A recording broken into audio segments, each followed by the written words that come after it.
When war broke out in Ukraine about 3 years ago, I was consumed with the news. I remember being impressed by Zelensky's speeches to the US Congress and to the British Parliament. We were living in the UK at the time. Zelensky had the power to move people. When he spoke to Congress, he spoke in terms that made sense to Americans. I'll quote what he said.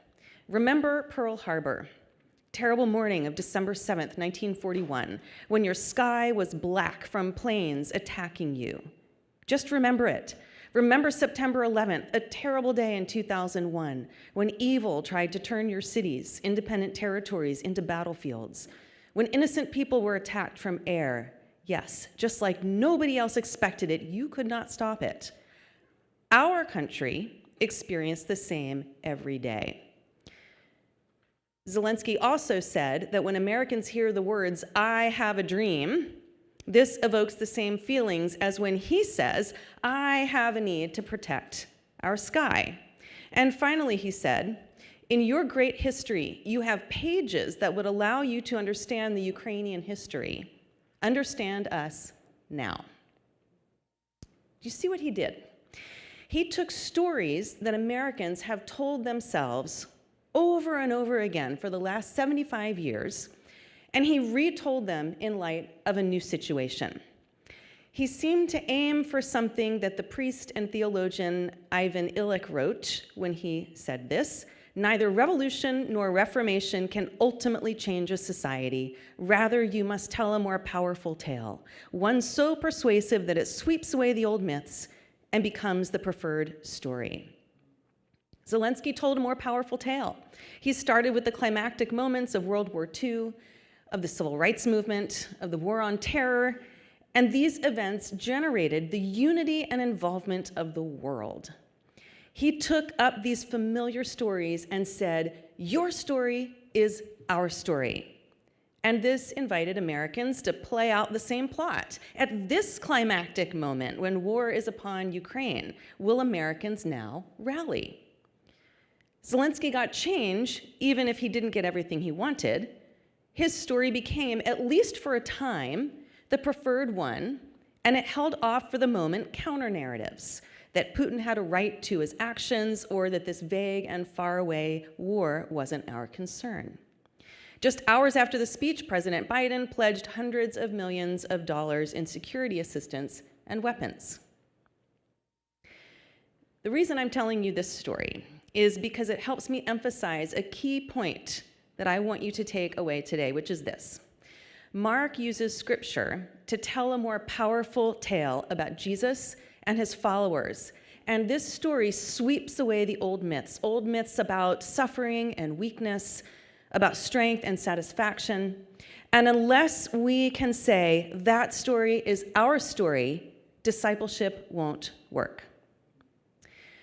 Now, I think I can confidently assume that just about everyone here thinks that following Jesus is important. We may think of it differently and do it differently, formally or informally.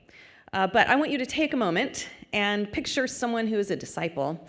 It could be you, it could be someone else, but someone who follows Jesus. And what do you picture? What are their qualities? What is a disciple like? What are the essential qualities of a disciple? Just take a moment.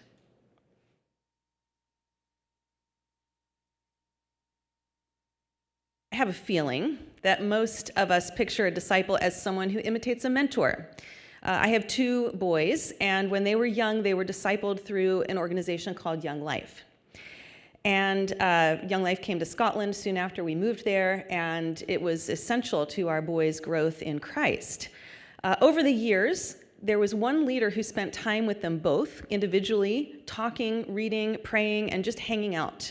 And I asked my boys to reflect on their experience and asked them to think about what does the word discipleship mean when they hear it, and they said relationships. That's the first thing that came to their mind.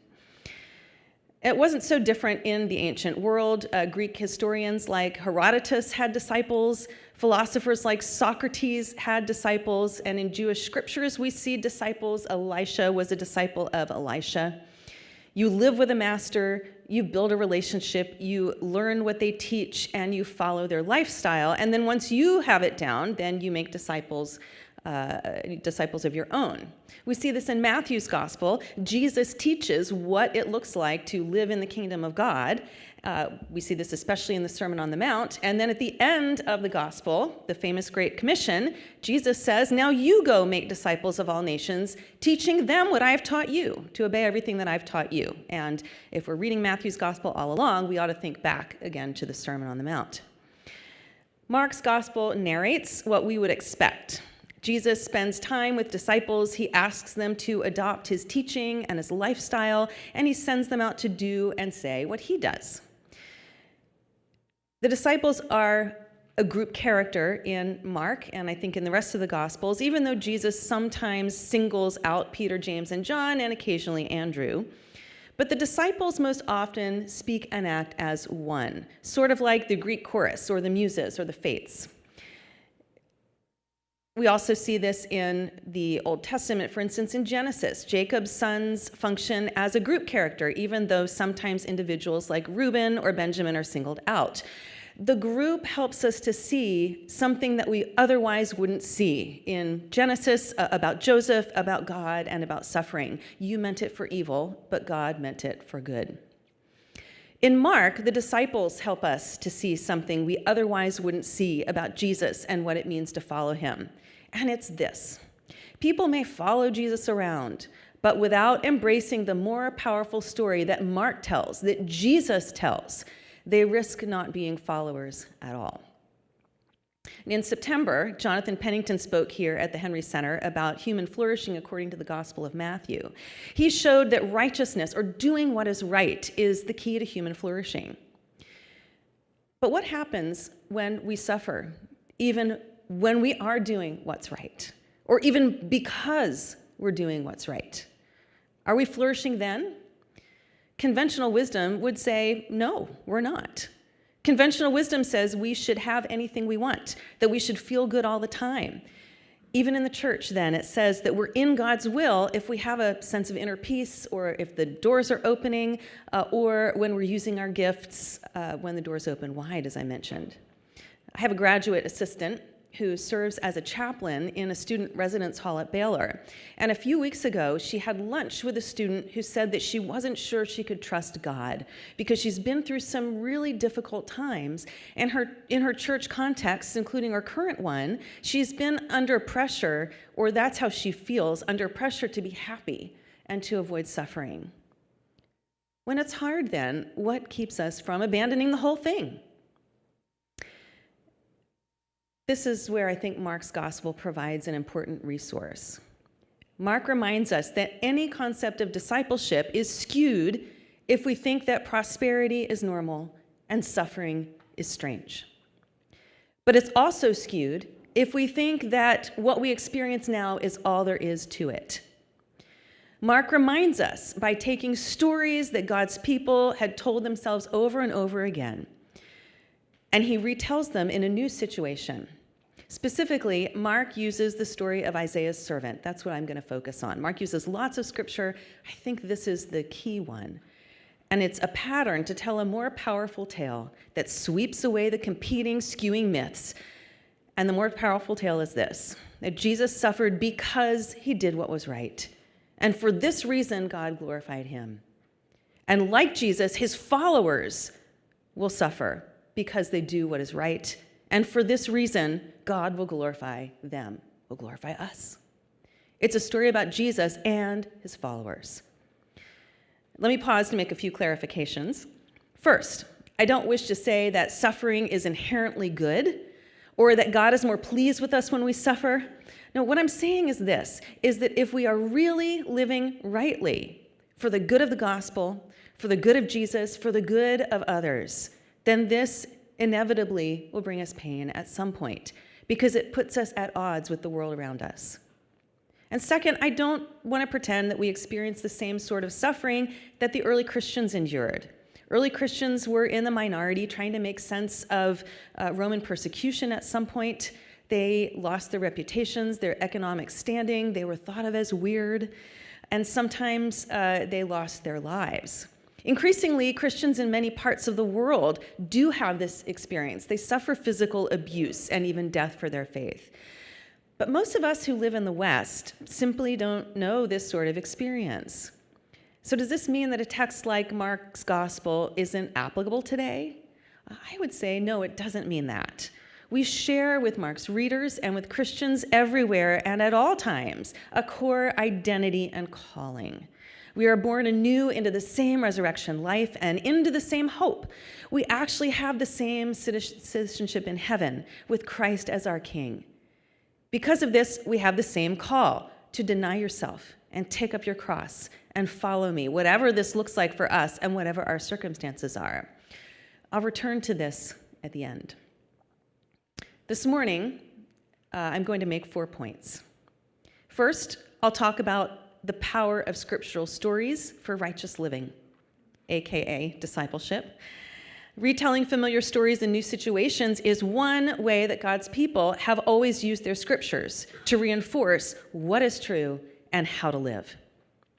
Second, biblical and Second Temple Jewish writers, I'm going to show, have used Isaiah's presentation of the servant to reinforce what faithful following looks like. And I think Mark is doing the same thing. Third, like other writers, Mark alludes to Isaiah's servant through shared language, but also through a shared narrative structure. When I get to this point, we're going to roll up our sleeves and do a little theory here. I'm going to talk about what criteria we use for determining allusions to Scripture in the New Testament. And fourth, I'm going to look at how Mark extends this shared narrative structure to his presentation, not just of Jesus, but also his presentation of the disciples. They're joined. And finally, I'll reflect a bit on what this tells us about Mark's discipleship and why it matters for us today. I have a handout here that you can refer to, and this basically goes through these points that I'm going to make. And I've also included detailed footnotes for you so that if you want to read further, you can see some of the sources that I interact with. So first, I want to talk about the power of scriptural stories, really the power of story for right living. Ivan Illich, whom I quoted a few moments ago, uses story interchangeably with tale and myth. And this might cause us to be a little nervous because myth, the word tale is usually preceded by fairy, and the word myth conjures images of Zeus and Hera and Isis. These words can suggest things that are made up. But this isn't what Illich means, and this isn't what I mean when I talk about a tale or a more powerful tale. On one level, I use the word story to mean the telling of a narrative that joins agents and actions in a coherent cause and effect sequence. That's the basic definition of a story, and I think that's what Mark is unfolding. On another level, though, I use the word story to refer to the mode of communication that helps us to organize our thoughts and give meaning to our experiences.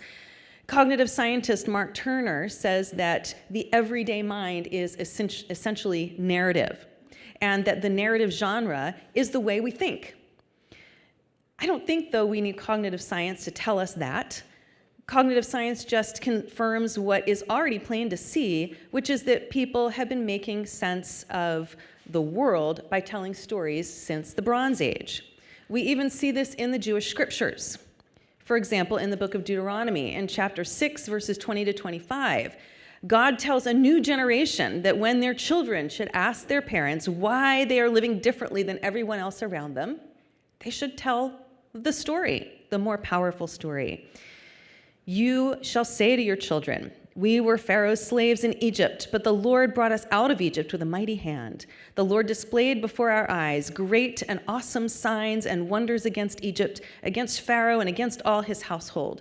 He brought us out from there in order to bring us in, to give us the land that he promised on oath to our ancestors. Then the Lord commanded us to observe all these statutes, to fear the Lord our God for our lasting good, so as to keep us alive, as now is the case. If we diligently observe this entire commandment before the Lord our God, as he has commanded us, we will be in the right. Tell the more powerful story. It fuels righteous living. It fuels discipleship. If God's people were to keep following him, in other words, if they were to continue as God's disciples, in the face of counter narratives, they would need to tell this more powerful story of God's redemption and tell it and retell it over and over again. They retell the founding story of the Exodus in new situations to help make sense of new experiences so that they know how to live before God. It might be helpful also to add what C.S. Lewis says is his understanding of myth. He defines a good myth as a story out of which ever varying meanings will grow for different readers in different ages. One author has said that for Lewis, myth doesn't mean that it's not about myths in the Bible, in his view, Lewis's view, are not about the non-historical. Again, that's not what it's about, but rather the non-describable. How do we describe what is very difficult to describe unless we are using stories and stories that we know to lay as a pattern over the new experience so that we can say, okay, I understand this. I know that old story. And it causes us then to be part of something that is bigger. To make this idea concrete, let's return to the story of the Exodus, which God instructed Israel to retell for their children. This story has fueled more powerful stories about the work of God, from its reuse in scriptures like the Psalms. You can look at Psalm 104, for example, and Isaiah 40 to 55, and actually to the end of the book, and Hebrews, to its reuse in speeches like those of Dr. Martin Luther King Jr. So the Exodus has become a story out of which ever varying meanings have grown for different readers in different ages. Generation after generation has warded off counter-narratives by saying that story is our story. And it's not to say that it redefines the scriptural story. What it does is it redefines the present experience according to this coherence with how God works in the world, who his people are, what God has done in redemption, and where history is going. This idea of retelling old stories in new situations helps God's people know what is true and how to live. Again, this is what discipleship is all about. And it's one way that the biblical writers use their scriptures. Let me describe this phenomenon of how biblical writers have used their scriptures to tell more powerful stories. And then I'm going to add some methodology for how we can detect that this is what's going on, that this is what we're working with. I'm going to focus on the use of Isaiah, and then especially the use of Isaiah's servant. This is Roman numeral 2. Biblical and Second Temple Jewish writers have notably used the story of Isaiah's servant to reinforce what faithful living looks like. Within the Old Testament itself, and within Isaiah itself, Isaiah famously reinterpreted the story of the Exodus in a new crisis for the exiles in Babylon. The people had experienced judgment for their sin, and now Isaiah speaks comfort to them in their situation. Their judgment is over, their sin is paid in full. And like God redeemed Israel from slavery to Egypt, God is about to bring these exiles out of their captivity to Babylon and to sin and into Zion where God is king. This more powerful story would have helped people to understand their place in history. It would have helped them to see that their experience isn't something strange, but something God's people have faced before. It would have built up their hope in God's promises of redemption. If God's people could recognize the retelling of the story affords the recognition that this story is our story. And when you say this story is our story, then you know the resolution of the plot, even while experiencing the suffering, even while wondering where God is. Isaiah's announcement of good news comes to a climax in the story of the suffering servant, and this is where I want to land. In the middle of the book, chapters 40 to 55, Isaiah tells about how God's servant, which is first Israel, then a remnant, and then an individual, how the servant accomplishes the redemption of his people. Isaiah portrays the servant as a righteous person who is despised and rejected by his own people, but who nevertheless willingly lays down his life for their sake. Because of this suffering service, God highly exalts him. And so here's a basic argument structure or plot that we can see even in this section of Isaiah. Because the servant suffers righteously, God therefore highly exalts him. Through this plot line, Isaiah connects the present suffering of God's people with future glory. Now, within Isaiah itself, reworks this plot in the last third of the book, in chapters 56 to 66. The servant's story in these later chapters fuels a more powerful story for a group of righteous servants who live in a divided community with a hostile faction. And you can see this shift in language, whereas in the middle part of Isaiah, the language is the servant singular, even though it can be a corporate group and a remnant and then move to an individual. There's a shift in the last third of Isaiah, so now the reference is to servants plural, those who seem to take up the mission of the servant after he is gone. So Isaiah reworks this plot line and answers this question: how can the righteous suffer? Where is God? How can the righteous suffer when they're doing what is right and they're opposed by people within their own community? Where is God? Isaiah begins to answer this question by reworking the announcement of preparation and comfort from Isaiah chapter 40, verses 1 to 5, in Isaiah 57, verses 14 to 21. And I have this on your handout. There are a number of texts we can look at, so I'm choosing some things which I hope will make this point. We see in Isaiah 57, 14 to 21, "It shall be said, build up, prepare the way, remove every obstruction from my people's way. For I will not continually accuse, nor will I always be angry." You can hear those words. Your warfare is over, right, from Isaiah 40. "I have seen their ways. I will heal them. I will lead them and repay them with comfort, creating for their mourners the fruit of the lips."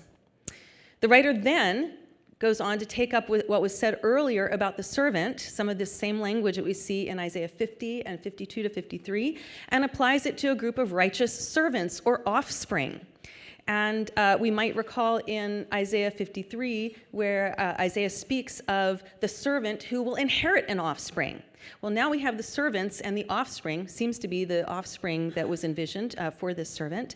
And we see this, for instance, Isaiah 65:9 says, "I will bring forth offspring from Jacob, and from Judah inheritors of my mountains. My chosen shall inherit it, and my servants shall settle there."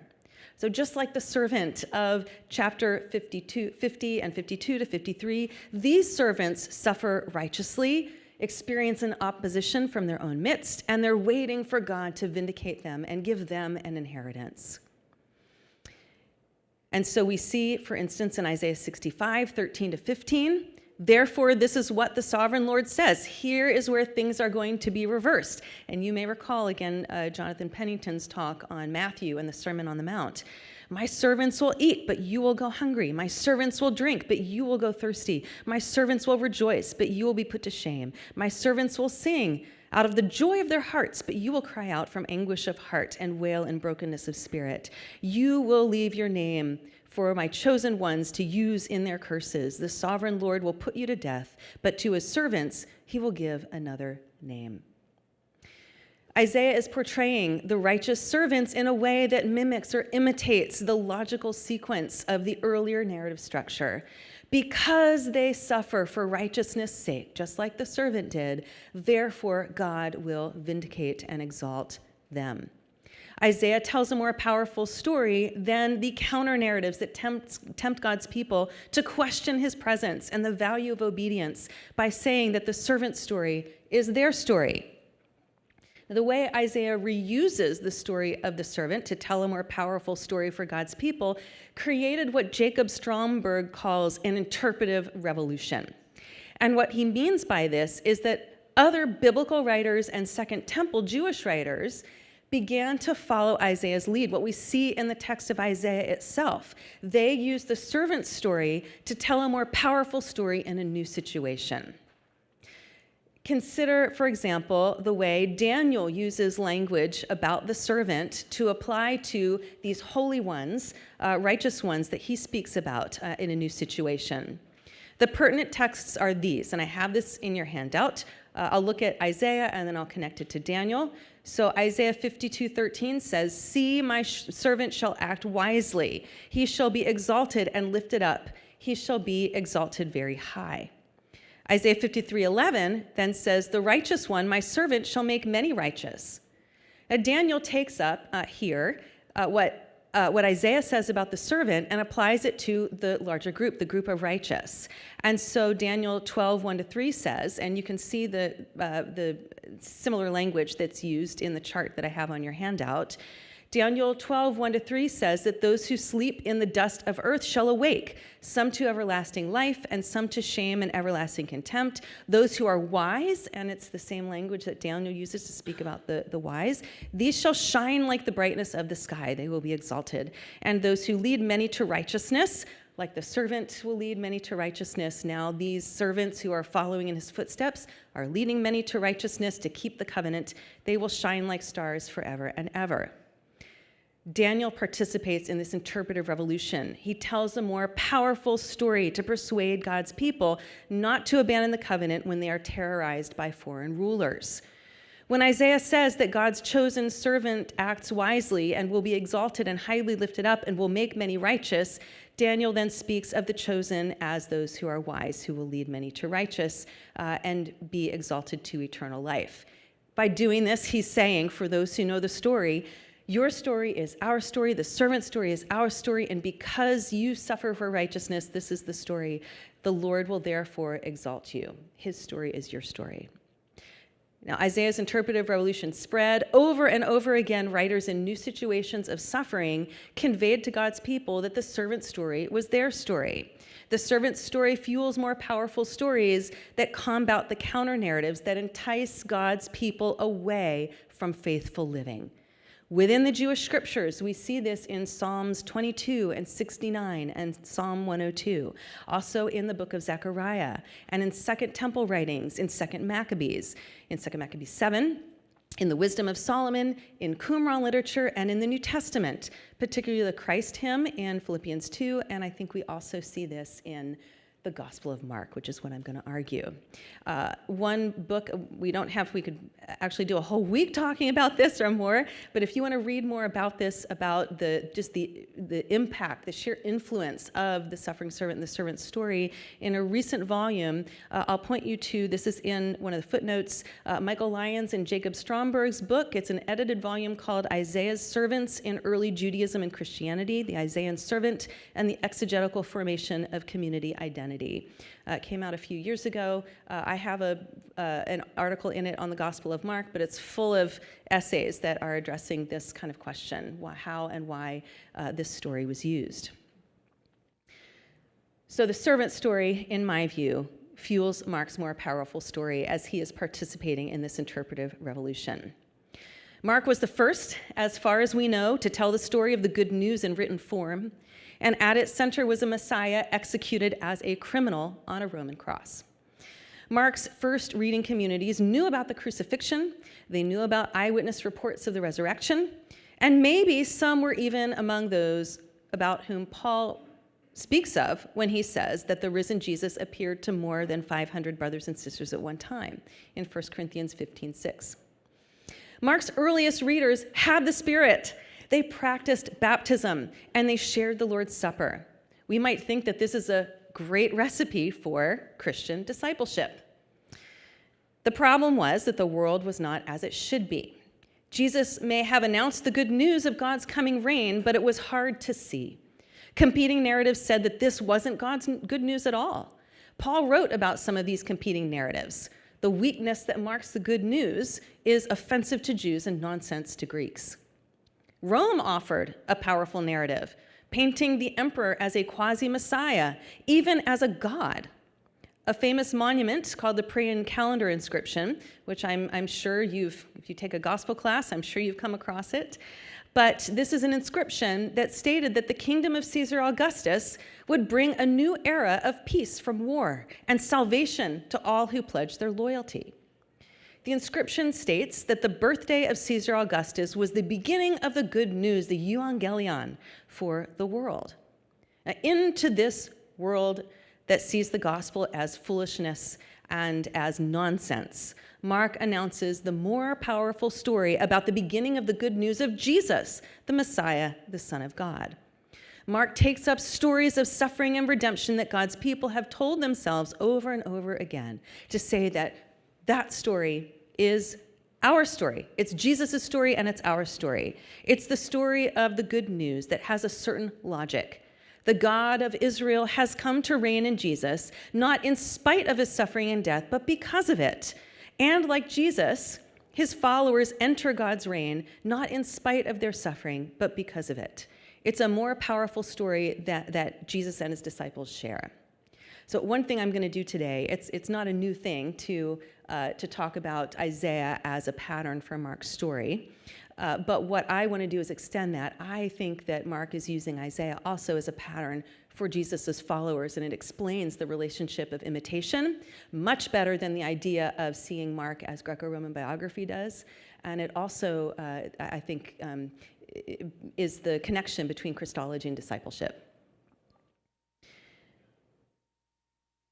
Okay, here though is where the rub comes. How do we know that Mark is using Isaiah's servant as this kind of pattern for Jesus and his disciples? And here's where we talk about criteria.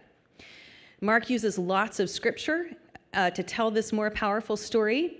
I'm going to say that Isaiah is the umbrella for it all. As I mentioned, it's not a novel proposal. Others have already shown Isaiah's influence on Mark. Ricky Watts, for instance, in his book on Mark's use of Isaiah, this was a big influential book on me. But it's become common to argue that Mark uses Isaiah as a pattern for Jesus' life and ministry, but not for his death and resurrection.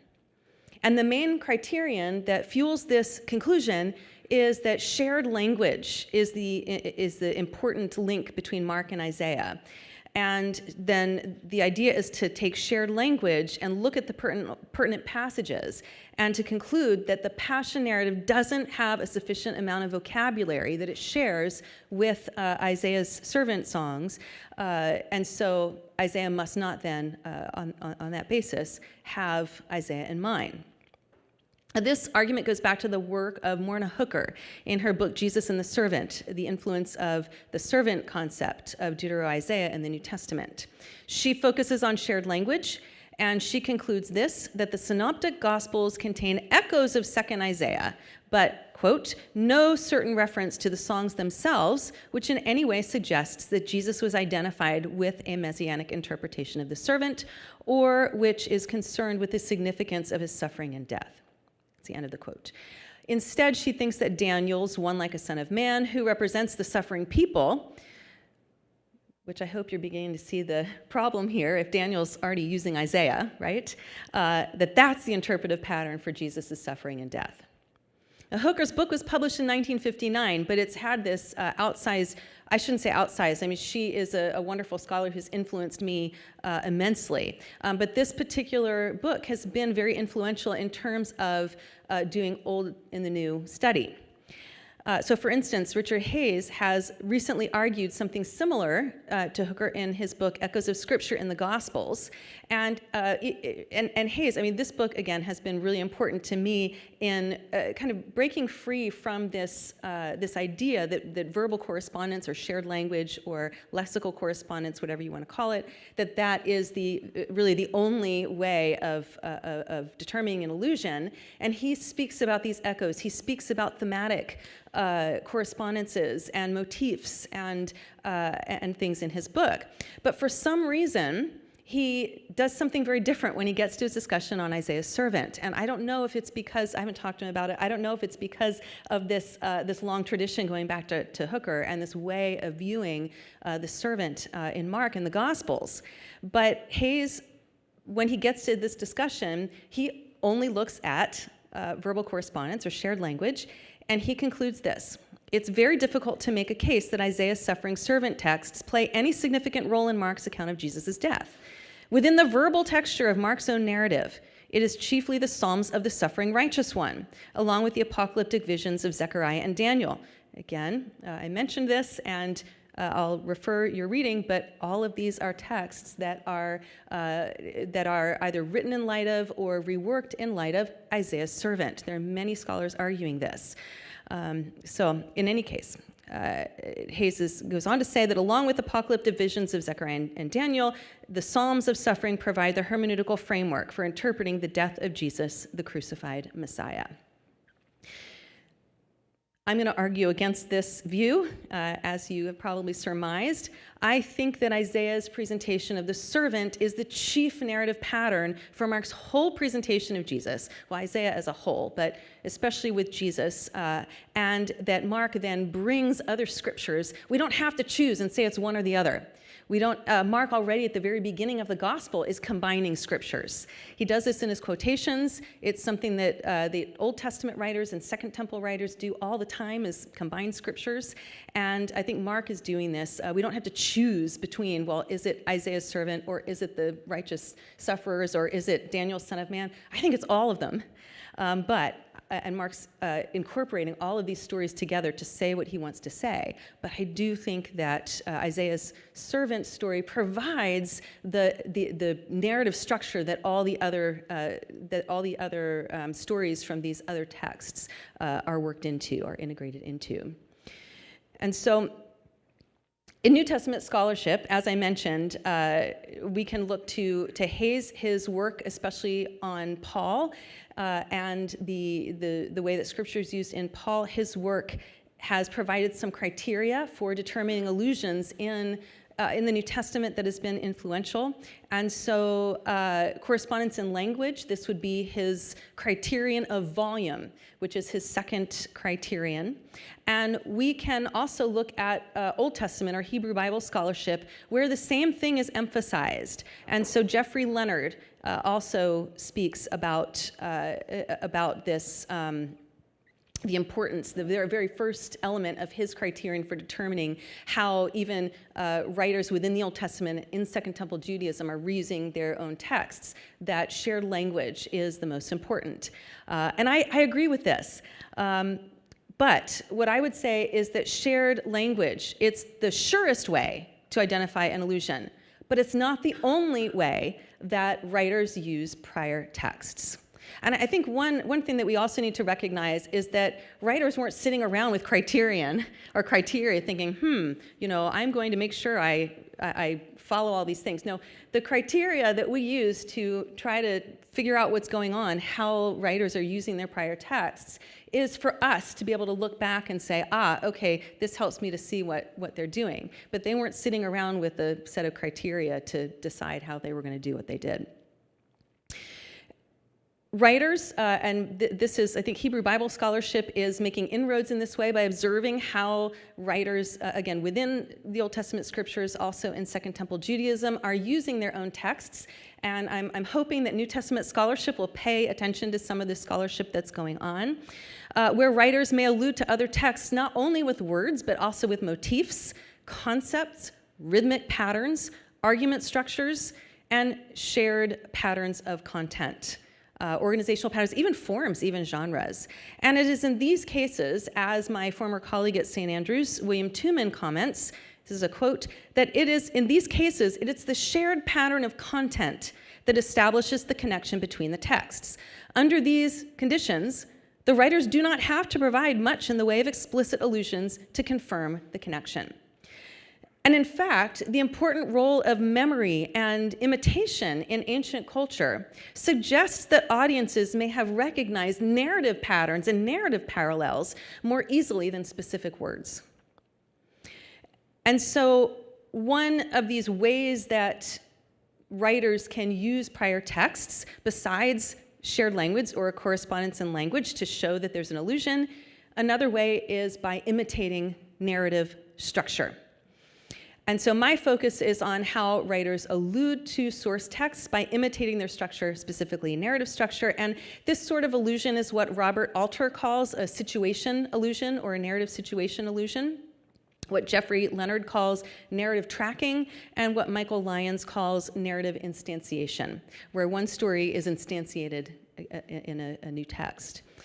With the imitation of narrative structure, shared language between the new text and the source text will often be present, but it's the narrative parallel that marks the allusion even when shared language is minimal.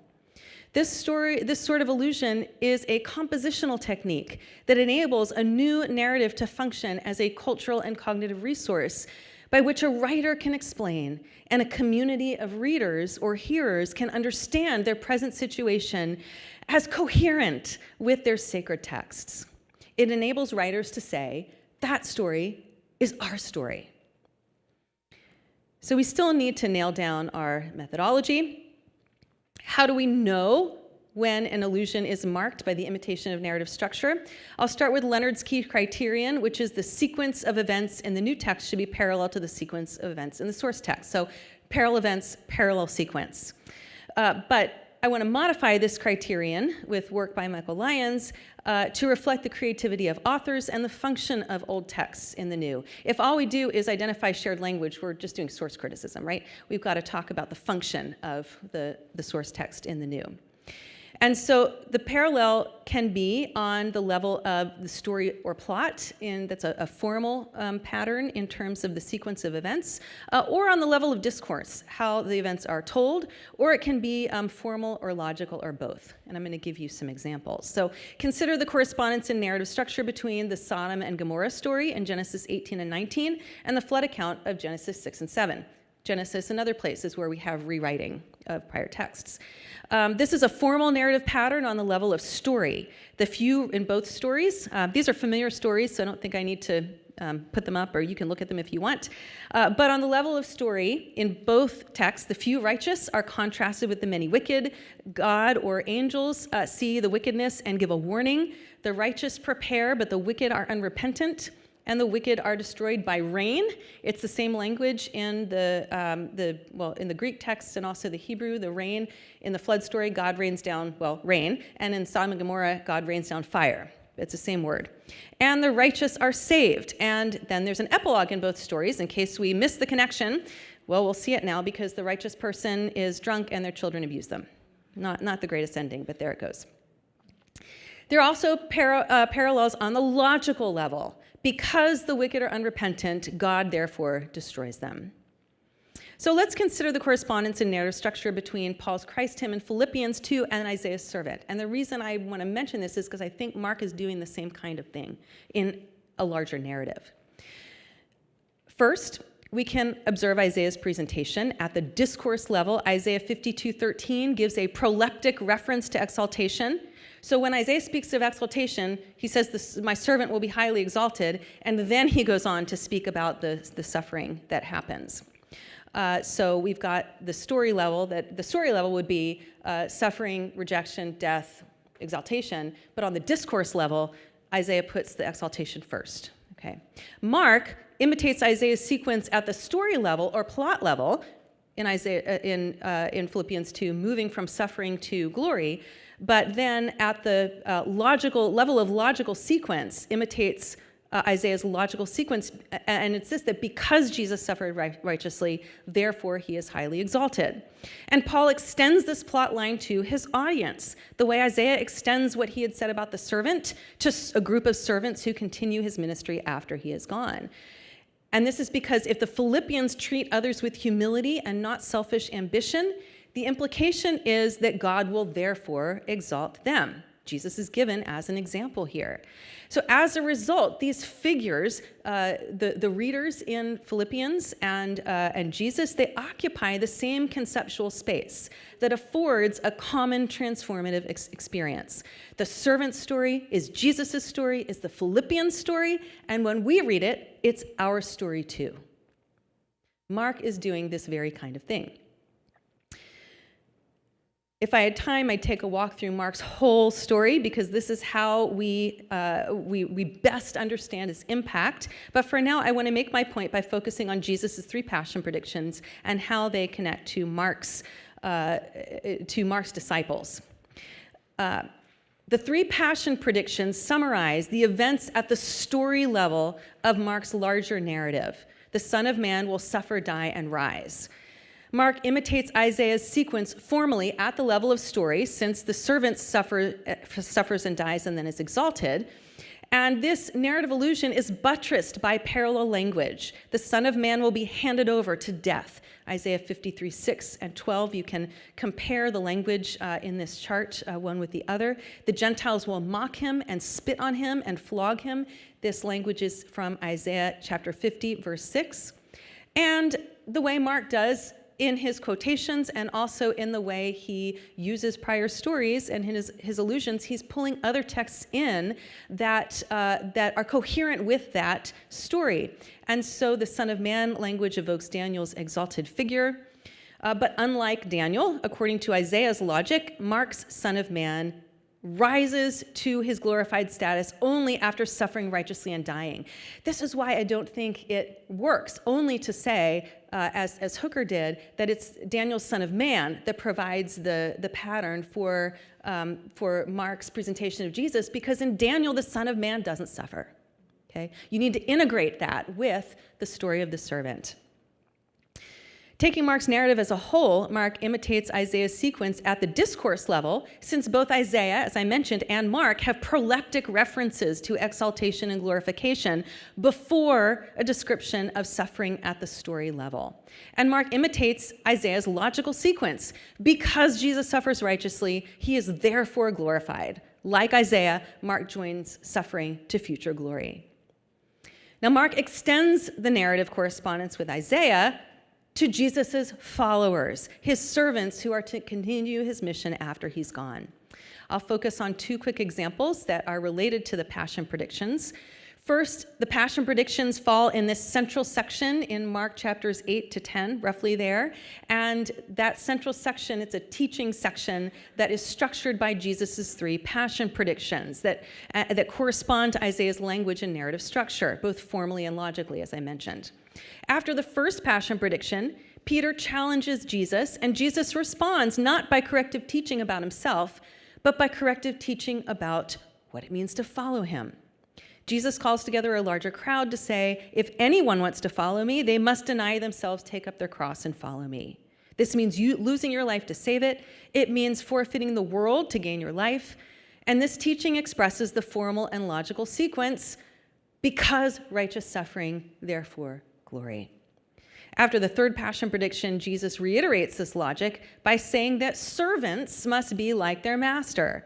When Jesus and his disciples are about to enter Jerusalem, James and John exhibit their failure to hear by asking to be seated at Jesus' right and left hand in the kingdom they imagine Jesus will bring. Jesus responds that his followers aren't like Gentile rulers who lord their authority over others. Instead, the one who wishes to become great must be a servant. And this is because whoever would be great among you must be your servant, and whoever would be first among you must be slave of all. For even the Son of Man came not to be served, but to serve and give his life as a ransom for many. And again, this narrative structure, I think, is buttressed by lexical correspondence that we see here between this language of service, of giving life for the many, and this ransom language, I think, corresponds to this idea of God as the one who ransoms, which is all through Isaiah 40 to 55. The point is that those who follow Jesus only enter God's reign the way he does, through self-sacrificial service. It's a repetition of the logical sequence from Isaiah's presentation of the servant and Mark's connection of Jesus to it. Because righteous suffering, therefore glory. And the second example I want to give is from the Olivet Discourse in Mark 13, where Mark's Jesus elaborates what it means to deny yourself and take up your cross and follow me after he's gone. In this speech, Jesus warns his followers to endure suffering for his sake and the Gospels, the very kind of suffering that his disciples in the narrative want to avoid at all costs. And in this warning, he says that those who will endure to the end will be saved. And Jesus uses language that both recalls Jesus' passion predictions and anticipates his passion. And so, whereas we see 3 times in the course of the passion predictions, back in chapters 9 and 10, that Jesus is to be delivered over, it's this paradidomi language, delivered over, which is language from Isaiah. 3 times, then, Jesus says in Mark 13, 9 to 13, and I have these places underlined, that you will be handed over. You will be handed over to death, just like the servant will be. And then also, we see that the language looks ahead, and the concepts and the themes look ahead to the way Mark will describe Jesus' own passion, because Jesus will soon testify before governors and kings. And so the language and the logical sequence, because righteous suffering, therefore salvation, in this context, corresponds to Isaiah's servant and to Jesus in the very narrative itself. And this correspondence effectively joins the servant and Jesus and the followers who will come in the same conceptual space with the same transformational experience like what we saw in Philippians. The servant story is Jesus' story and the disciples' story. And when we read it, it's our story too. So finally, this is where I'll finally land. What does this show us about discipleship? What's the payoff? I think Mark shows us two things. First, at least two things. Mark shows us something about discipleship through Jesus. In the end, Jesus, like the servant, is the true disciple of God. He's the only true disciple. He's the only one who understands the more powerful story. And so he is the one I think Mark is putting forward for us to imitate. People mocked him as he hung on the cross. We'll believe you if you just come down from there. But Jesus didn't move because he understood the logic of suffering, dying, and rising. He knew this more powerful story when he predicted 3 times that he would suffer, die, and rise. He knew the more powerful story when he identified the Passover meal as his body and blood poured out for many, and then in the same breath said that he would feast anew in God's kingdom. There are 2 meals there. He also knew the more powerful story when he predicted that his disciples would abandon and deny him, but also that he would meet them again in Galilee, alive. And he knew the more powerful story when he spoke boldly to the high priest who condemned him to death, knowing that he would be exalted to the right hand of God. He knew the more powerful story when he cried out on the cross, my God, why have you forsaken me?" Jesus knew that the servant's story was his story. And like the servant, Jesus entrusted himself to the will of God by suffering and dying for our sake. And for this reason, God exalted him, raising him from the dead. And second, Mark shows us something about discipleship, through his disciples.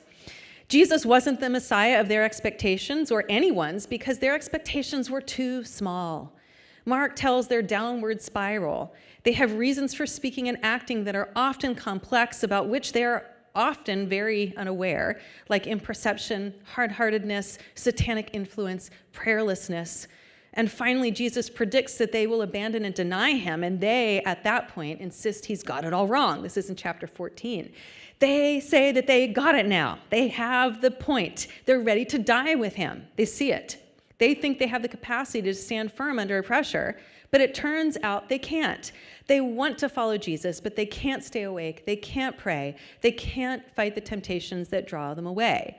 They've finally gotten the climax of the plot, suffering, but they don't get the resolution, and you have to have the whole thing. They don't get that the servant's story is Jesus' story. The whole story is their story. And so when they're tested, they abandon and deny him, just like he predicted. It's not only the men, the female disciples who've been following Jesus all along. We learn that at the end also abandon him, kind of replicate that whole spiral of discipleship at the very end of the gospel. And so we might wonder, what are the disciples good for if they never understand the more powerful story?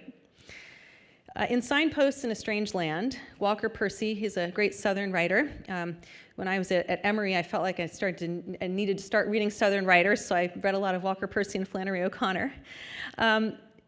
But Walker Percy says this: "Bad books always lie. They lie most of all about the human condition, so that one never recognizes oneself, the deepest part of oneself, in a bad book."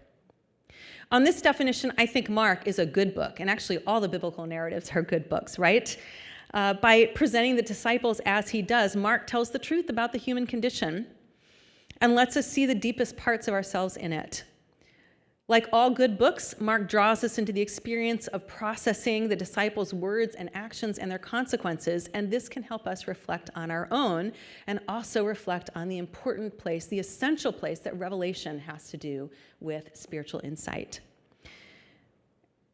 And this is because we're just like the disciples. It's easy for us to say what we believe. We can thank social media for this today, right? It's very easy to just post what you believe. But what happens when we're tested in real time? Like the disciples, we are deeply embedded in a cultural context that presses us to prefer another narrative in which the glory of the good news comes without any self-sacrifice. We don't hear this in our altar calls. Come follow Jesus, and you may face the loss of friends, family, reputation, career, and even possibly your own life.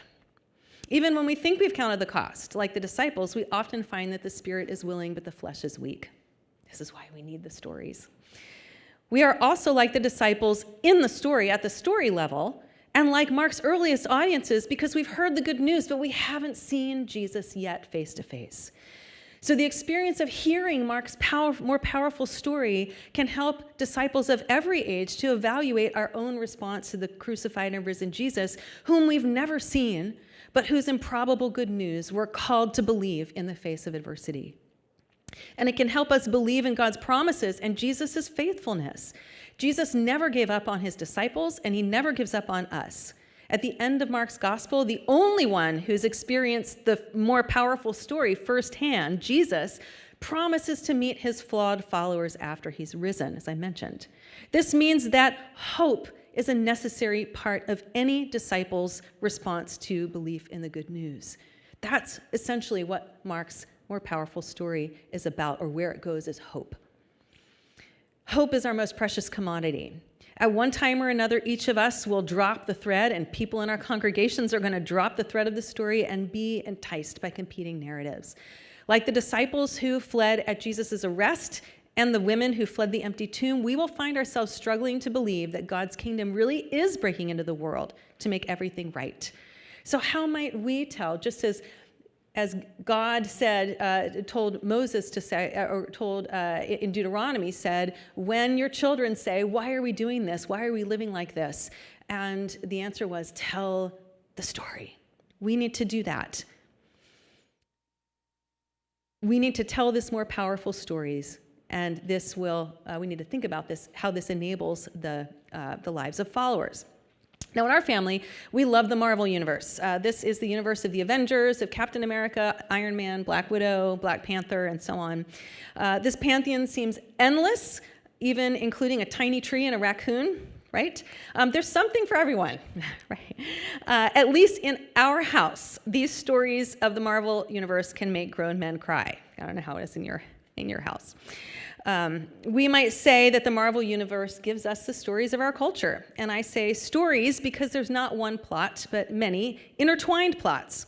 In many ways, the multiplicity and diversity of the Marvel universe reflects a postmodern resistance to the idea that a single grand narrative can explain history and knowledge and experience. But no matter your story, we all have different stories. But if you are a follower of Christ, then your story is joined to his and to all who follow him. But the way we deny ourselves and take up our cross, and the way Jesus replicates himself in our lives, is multiple and diverse. We may never know such injustice and fear for our lives that people have in other parts of the world. We may never face the sort of life and death situations that Jesus envisioned when he called followers to deny themselves, take up their cross, and follow him, or that the earliest Christians faced, and that some Christians face today in other parts of the world. Instead, I think our challenge is believing and speaking and living the good news when we're enticed by influence and power and money and popularity. Or when we are distracted by the anxieties and cares of the world, or when we inevitably face our own mortality or the mortality of those we love. Jesus gives all sorts of these scenarios in the parable of the sower. And I think the parable of the sower can be a good resource for us in thinking through what it means to take up your cross and follow Jesus in today's world. How should this affect our teaching and preaching? This is my last point here. In an essay from the collection Mystery and Manners, the great Southern writer Flannery O'Connor reflects on her own writing process, and she says this: "Last fall, I received a letter from a student who said she would be graciously appreciative if I would tell her just what enlightenment I experienced to get from just what enlightenment she expected that I expected her to get, from each of my stories. I suspect that she had a paper to write. I wrote her back to forget about the enlightenment and just try to enjoy them. I knew that what was the most unsatisfactory answer I could have given was this, because, of course, she didn't want to enjoy the stories, she just wanted to figure them out. In most English classes, the short story has become a kind of literary specimen to be dissected. Every time a story of mine appears in a freshman anthology, I have a vision of it with its little organs all open like a frog in a bottle. I realize that a certain amount of what's the significance has to go on, but I think something has gone wrong in the process when, for so many students, the story simply becomes a problem to be solved, something which you evaporate to get to instant enlightenment. A story really isn't any good unless it successfully resists paraphrase, unless it hangs on and expands in the mind. I wonder if in our teaching and preaching, we often treat the Bible like a frog in a bottle. We try to figure it out, to extract a theme or a topic or a proposition or a theological point from a text, and then deliver it all wrapped up like it's a package for mailing. When we teach and preach, we might resist the urge to move so quickly to reduce biblical narrative to a proposition or a well-packaged set of arguments, or to offer 3 easy points of application. And instead, we might cultivate the art of telling the story. Even the prophets and Paul have underlying stories, of connecting it to the story of redemption, of connecting it to our own stories. Paul did this when he said, imitate me because I imitate Christ, because he saw his own life as replicating the story of Jesus. And then he said, imitate Timothy and imitate Epaphroditus, because their lives were doing the same thing. We might allow God's more powerful story to describe what is non-describable, to sweep away the old myths, to expand in the hearts and minds of our hearers so that they ask, what would the world be like? What would life be like if there really were more to what we can see now? If God really were like the God of the Bible? To conclude, I want to recall Zelensky's more powerful tale. His storytelling not only had a unifying effect then, but it was only a unifying effect for a short time. Now there's division in the world about the U.S.'s role in the Ukrainian story. But our more powerful tale never changes. Our future is always secure. The servant's powerful story is Jesus' story, it's his disciples' story, and it's our story. It's where Christology and discipleship meet. Thank you.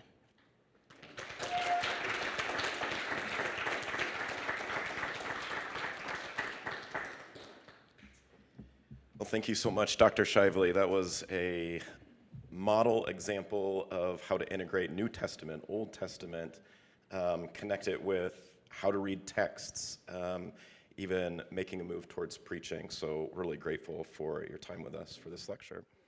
We're going to take a time for about 20 minutes or so of Q&A. So we've got microphones set up here. And then after that, we'll have a little bit of a break for some lunch. Let me try to start by articulating my question. Okay. One of the things I loved about your lecture is, if I'm hearing it rightly, there is a discern for us, if we're understanding the servant story, is Jesus' story, is the disciples' story, then there's also a call for us to be discerning in what ways, like as disciples, in what ways is our church life, is it conforming to the life of Jesus that we see in the Gospel of Mark? I think in Mark, where it is so difficult sometimes, has to do precisely with this theme of righteous suffering. So my question is, how do you hear, take up my cross, deny yourself, follow me? How do we tell that story as something that is good news in the world that we live in today? Is it just one of, you suffer now and then you get resurrection and eternal life later? Yeah. Are there ways of telling that story that are powerful, compelling, maybe you've even experienced? Yeah, that's a great question. And I think as I mentioned, this is something that I'm trying to work out a bit, even myself, because as I said, we just don't experience the same. I think when Jesus said, deny yourself, take up your cross and follow me, there may have, as Mark is presenting that, there may have been some specific ways that Mark's earliest readers were either about to face some kind of physical persecution and even death, or were currently at the time. And we just don't experience that. And so that's why I find it helpful to look at all of Mark's gospel, because I think that's not all of what we see.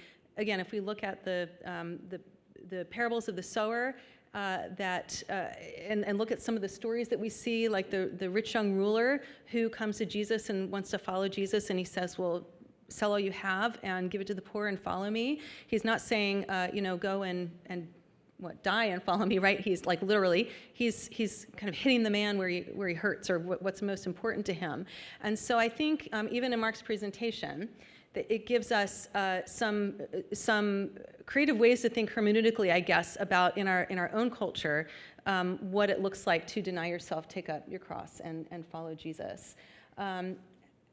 I think another part of your question that I'm not sure I have all figured out, and maybe we can talk about this more in the discussion later, is I do think we need to recognize in a way that our culture isn't really good at, and I think even church cultures aren't really good at, is recognizing, again, to take Jonathan Pennington's words, that we need to look at what flourishing means. What is Christian flourishing? But we need to figure out how suffering fits into this idea of Christian flourishing or human flourishing, because flourishing doesn't mean that we're not going to suffer. And I wonder if it also, I don't think we're supposed to go out and look for suffering. We're not supposed to be like, I guess, those medieval folks who would wear the coats with the hair inside, so they could produce suffering. I don't think that's what Jesus is saying, but that if you really are self-sacrificially serving others for my sake, for the gospel's sake, if you are acting in humility, like Paul says in Philippians 2, inevitably that will bring pain. And it's a lot easier for us to say, I'm not going to make those choices because I want to be comfortable. And so I think that's the kind of thing that I'm talking about when I think about the kind of, I guess, church culture. One last thing, I think we also need to resist when someone's suffering, I guess, for the sake of the gospel, or I think with illness or disease. I mean, that's not suffering for the sake of the gospel per se, but our response to any kind of suffering like that will be, I think, caught up in what we believe about what it means to suffer and then go on to glory. And so I think we need to maybe find a balance between hope. Again, I think it's really about hope, about connecting the things that our commitments now to the hope that we expect, but then without simply saying, oh, you're suffering, it'll be okay because there are better things coming. I don't think that, that can be patronizing, and that can, I think we need to recognize, just as Jesus' suffering was real, and he suffered for the sake of others in a real way, there's a realness to our suffering and our pain that I think we have to be careful not to sweep under the rug. Thank you. Questions? If you have any, please come to the microphone. Get ready for an Old Testament question here. Maybe. Yeah. Well, it's kind of. Thank you so much. Mm-hmm.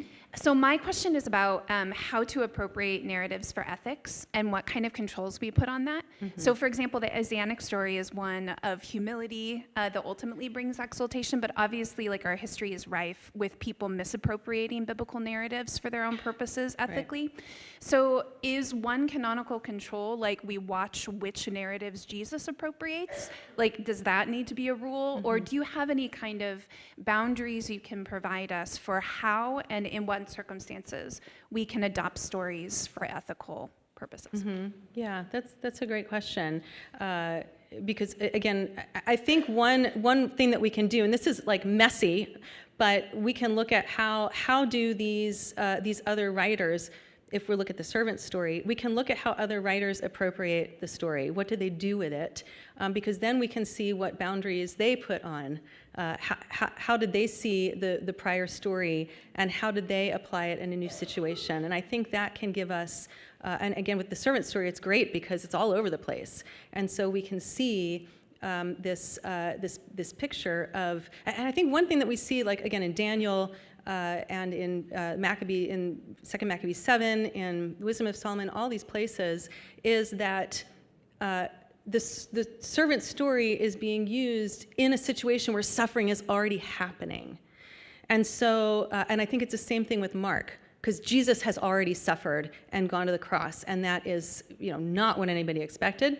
And then his followers too. How do we explain this? So it's these situations where suffering is already happening, that then to go back and say, okay, this isn't something. If we think of following or discipleship or being faithful as, if we think that prosperity in that circumstance is normal and that suffering is strange, well, we have to go back and see that that's not true. And so I think that helps me to provide, I guess, one control is looking at how, starting with the biblical writers and then Second Temple Jewish writers and even New Testament writers and early Christians, how did they appropriate these texts in new situations, and how did they make interpretive moves? And that can help us perhaps to develop a set of guidelines.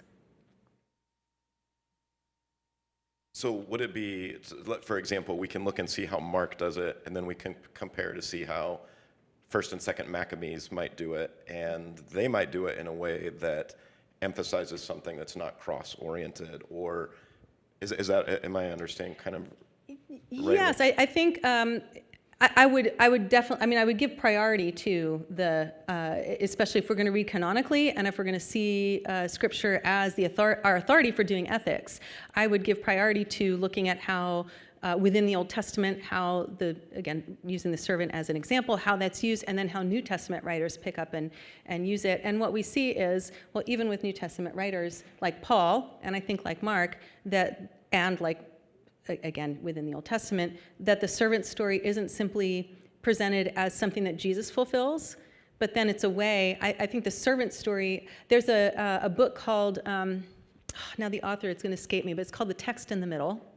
And it's a book about how the use of the Old Testament within the Old Testament, and how Old Testament writers join lots of texts, and there's often text in the middle that joins the two other texts. And I think the servant is that kind of text in the middle, if you will, joining Jesus to followers, and helps us to see this larger thing that God is doing. And that we see, again, what Paul is doing, that he's not just saying, the servant story is then fulfilled in Jesus. I think Mark is saying that for sure. But we also see Mark and Paul and others doing what so many this interpretive revolution, using the servant story to apply to God's people. Yeah. Luke, yeah. Thank you. I have a question, clarification. Mm-hmm. So you call Isaiah's idea of the righteous suffering leads to glorification as a revolution. Mm-hmm. So when I hear revolution, I think something is changing radically from the old way. But is that, like, you're critiquing Hooker and Hayes for saying, like Zechariah and Daniel are more in the crucifixion account than Isaiah, and you're saying, well, Isaiah influenced them. It's part of the same. And so, what's the revolution? What's changing? Because you have like the Psalms, the righteous suffer. You have Abraham being tempted.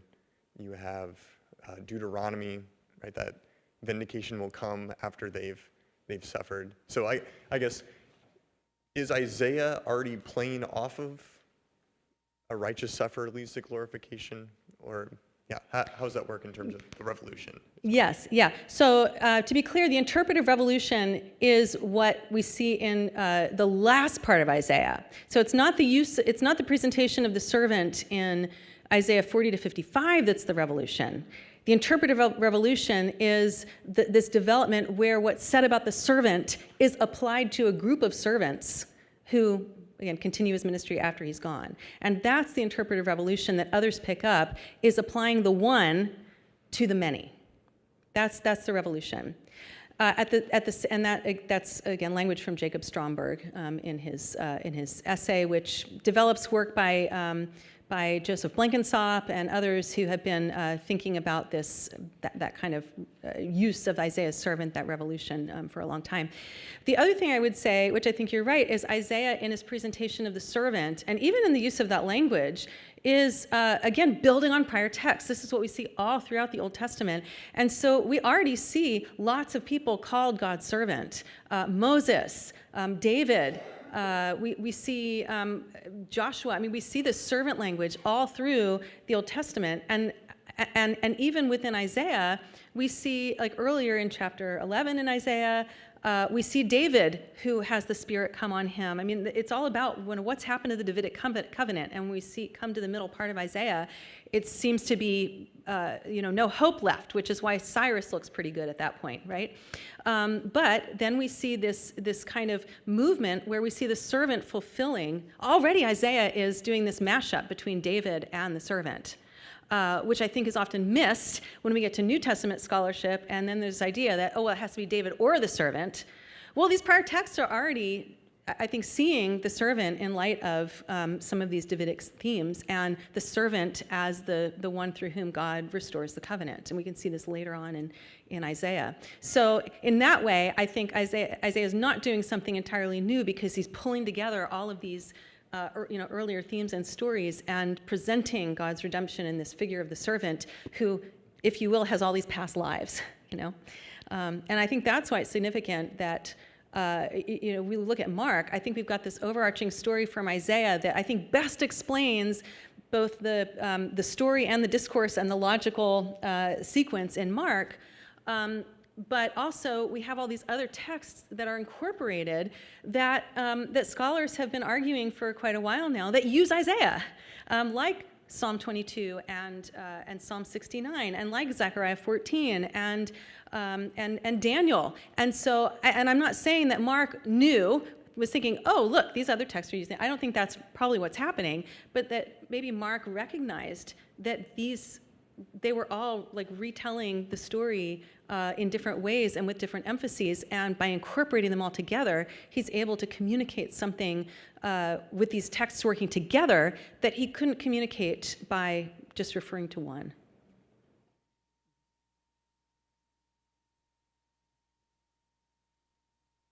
My former pastor, Eric Flood, great to see you. Good to see you too, Josh. Thank you, Dr. Shively. You talked about something I just love to hear you talk more about. I used to almost be embarrassed at the ending of Mark, and then had a discovery like, maybe he's doing something intentional with pulling us into the story, which is where you were going. So I just wonder if you could share more about even how the suffering servant theme in Mark relates to its ending and how we identify with the disciples therein. I'd just love to hear you talk more about that. Yeah. I think when I've talked about this before, and someone said, Mark seems to have flubbed it at the end, if what you're saying is right.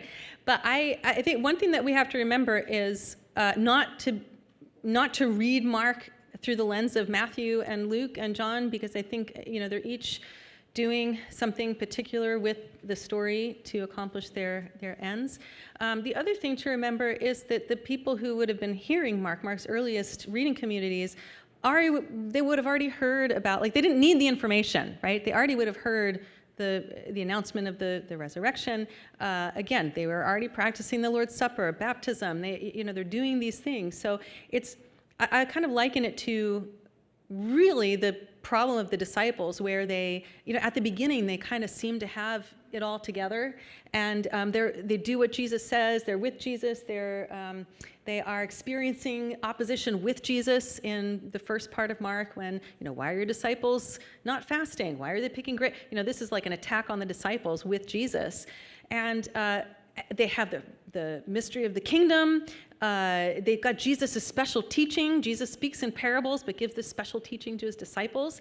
And these two telling scenes to me, as Mark is kind of telling their downward trajectory, are right. And this is where I think it's really important and helpful to just pay attention to Mark's little connections, is that on the very same day that Jesus teaches in parables, says that they have the mystery of the kingdom, is giving them this special teaching, then we read, that same night, they're on the boat with Jesus. And that's the first time they talk back to Jesus, the first time they're afraid, the first thing they're not trusting that in what Jesus can do in that situation, on the same day that they've been, Jesus said they've been given the mystery of the kingdom and all of these things. So there's a problem here, and Jesus says there are two places where this language occurs, that Jesus says, do you not yet understand, hupo? And that language suggests that by now they should. And that same language is then used. There are 3 boat stories in Mark. The third one, there's another one after the first feeding. a third one after the second feeding, right before Peter, the confession and the passion predictions. And at the third boat scene, the same hardness language. There's back in chapter 4, Mark uses Isaiah 4. There's lots of uses of Isaiah that I think there's something even a larger story pattern that Mark is using from Isaiah to tell the story, not just about Jesus' suffering, death, and resurrection, but about the announcement of good news, about the lack of understanding, because we see Isaiah 6 in chapter 4, Isaiah 5 in the story of the wicked tenants in chapter 12. And in that third boat scene, Mark quotes from Isaiah 6 again. Seeing you do not see, hearing you do not hear. And so there's like bookends in the kind of the downward spiral of the disciples, where in chapter 4, they're part of the in-group, right, with this quotation from Isaiah 6, and then they should understand by now, but they don't because of what Jesus has done, and this keeps happening to feedings that they should understand, but they don't. By the third boat scene, Jesus says again, quotes from Isaiah 6, and then says again, do you not yet understand? They should by now. And here's my point. Jesus he says to them, tell me how many loaves, tell me how many baskets. He asks them all these practical questions, these observational questions about the feedings, and they answer perfectly. The problem is not that they don't see what's going on, or that they have somehow, they're able to say exactly what's happened. Their problem is with perception about what it means. And I think that gives us a window into maybe what Mark may have been doing for his audience, and the way he tells the story is that he also has his earliest readers, and we could say about us too, right? If Jesus asks, we can give all the facts, right? But have we really embraced what it means? Do we really understand what it means? Do we have that perception? And so I think with that ending, again, Mark is, that's why I think it's helpful to look again at Isaiah's, the discourse pattern and not just the story pattern of suffering, death, and resurrection. Isaiah also, he proleptically talks about the exalted servant before, on the story level, talking about the suffering and death. I think Mark does the same thing through the passion predictions at the transfiguration account in Mark 13, at the Olivet Discourse, when Jesus speaks about coming as a Son of Man to the rulers who, decide that they're going to that they want him put to death, and so.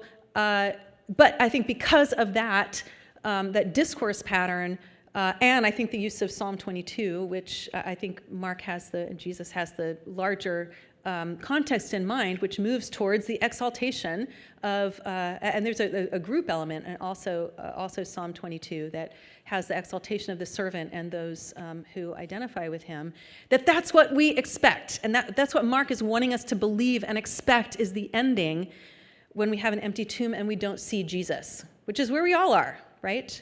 So I think, I don't think that because Mark doesn't have sightings of Jesus at the end, I actually think that would make Mark's purposes less, I guess, not as strong, his rhetorical purposes in the what he wants to elicit from the audience. So I hope that's helpful. Yeah. So I once had a professor say that the Gospel of Mark isn't a great piece of literature because it doesn't provide narrative closure. Yeah. You're saying the opposite. It actually invites the reader and the audience sort of to supply or to engage it in a more active sensory perception sort of way than if we had the sightings and the appearances. Is that fair? Absolutely, and it's not something that's unheard of in ancient literature. Whether we look at non-biblical writings or biblical writings, the book of Jonah has often been seen as having this kind of strange open ending to invite the reader or the audience to reflect on what this means. Also, the book of Acts ends in a kind of a strange way with Paul in prison, but not yet, as the narrative said, not in Rome, where it seems like the whole narrative is going there. And we can see, like the Iliad and the Odyssey, both have these kind of unfulfilled endings. And Quintilian, who's an early writer, Roman writer, sorry, it's not Quintilian. I can't remember who writes this. But there is one ancient writer who, it couldn't have been Quintilian, but this ancient writer who writes about the experience of reading Luke and Acts, and it makes you want to go back and read the whole thing. And so we even have ancient writers reflecting on kind of the effects of the reading process. Yeah. Great, thank you so much. Are you going to stay longer, Steve, or? Yeah, you are. So you'll get your question in and after lunch. Is that right? Just kidding. Everybody, let's go ahead and give a round of applause. Thank you to Elizabeth Shively. Thank you so much for having me. It's been wonderful to be here.